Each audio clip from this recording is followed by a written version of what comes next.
एक बूढ़े भिखारी की अनोखी कहानी। हर दिन एक भिखारी सुरेश के दरवाजे पर आकर भीख मांगता था और सुरेश हमेशा घर के बाहर आते ही उसे देखकर कई बार उसे गालियां भी बकता।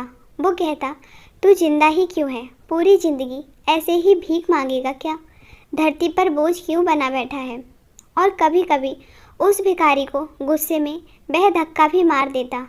इतना कुछ हो जाने के बावजूद भिखारी के मुंह से सिर्फ यही निकलता कि भगवान तुम्हारे पापों को माफ़ करे।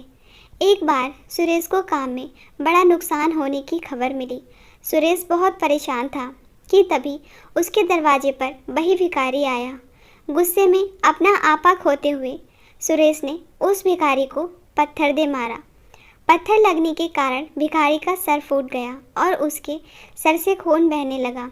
फिर भी दर्द से कराहते हुए भिखारी ने इतना ही कहा, भगवान तुम्हारे पापों को माफ़ करे। भिखारी वहाँ से चला गया। सुरेश सोच में पड़ गया। भिखारी को पत्थर मारा, फिर भी उसने सिर्फ प्रार्थना की। सुरेश का गुस्सा शांत हुआ।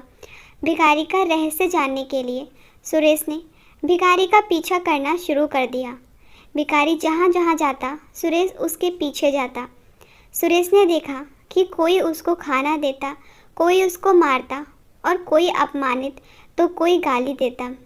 लोग भिखारी के साथ चाहे जैसा व्यवहार करते, लेकिन भिखारी सबके लिए एक ही प्रार्थना करता, भगवान तुम्हारे पाप को माफ़ करे। अब रात हो आई थी। भिखारी अपने घर जाने के लिए लौटा। वो अपने घर पहुंच गया, लेकिन सुरेश अब भी उसका पीछा कर ही रहा था। एक पुरानी टूटी हुई खटिया पर एक बूढ़ी औरत लेटी हुई थी। काफ़ी कमज़ोर और बीमार लग रही थी। वह भिखारी की पत्नी थी। अपने पति को वापस आता देख वह खाट से उठ खड़ी हुई। पत्नी ने अपने पति के भीख वाले कटोरे में देखा। उसमें सिर्फ आधी बासी रोटी थी। उसे देखकर वह बोली, आज बस इतना ही मिला और आपके सिर से खून निकल रहा है। ये चोट कैसे लगी? बूढ़ा भिखारी बोला, आज बस इतना ही मिला, किसी ने कुछ दिया ही नहीं। सबने गालियाँ दी और एक ने पत्थर भी फेंका, इसलिए मेरा सर फट गया। एक गहरी ठंडी सांस लेकर बूढ़ा भिखारी फिर से बोला, यह मेरे ही पापों का फल है। तुम्हें याद है कुछ सालों पहले हम कितने अमीर थे?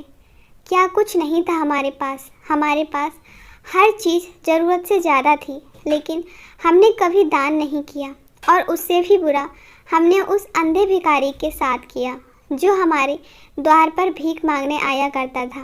बूढ़ी पत्नी की आंखों में आंसू आ गए। वह बोली, हाँ, हम उस बेचारे अंधे के साथ बुरा करते थे, उसका अपमान करते थे।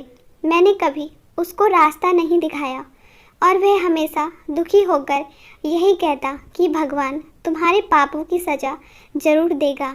उसका श्राप सच हो गया और हम इस दुख भरी ज़िंदगी में आ गए।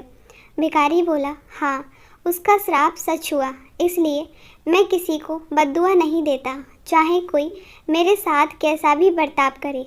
मैं हमेशा उसके लिए प्रार्थना करता हूँ। मैं नहीं चाहता कि कोई भी हमारे जैसा ज़िंदगी का अनुभव करे, किसी को भी हमारे जैसे दुखों का सामना करने पड़े।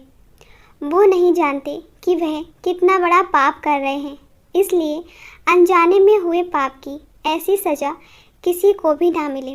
सुरेश वहीं पर छुपकर ये सारी बातें सुन रहा था। अब उसे सब कुछ समझ में आ गया था। भिखारी और उसकी पत्नी ने वह आधी रोटी मिल बांट कर खाई और भगवान को धन्यवाद बोलकर सो गए।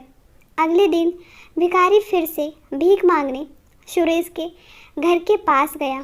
सुरेश ने पहले से गर्म रोटी उसके लिए निकाल कर रखी थी। उसे देते हुए सुरेश विनम्रता से बोला, माफ़ कर दीजिए बाबा, मुझसे बहुत बड़ी गलती हो गई है। बूढ़ा भिखारी बोला, भगवान तेरा भला करे। इतना कहकर वह आगे निकल गया। दोस्तों, आदमी चाहे किसी के बारे में बुरा कहे या भला करे, लेकिन भगवान सिर्फ कर्म के हिसाब से उसको फल देते हैं। क्या हुआ अगर भगवान नहीं दिखते हैं? लेकिन ये बात बिल्कुल सच है, उसके खाते में सबका हिसाब बहुत पक्का होता है। इसलिए जब किसी के लिए कुछ भी करो तो अच्छा ही करो।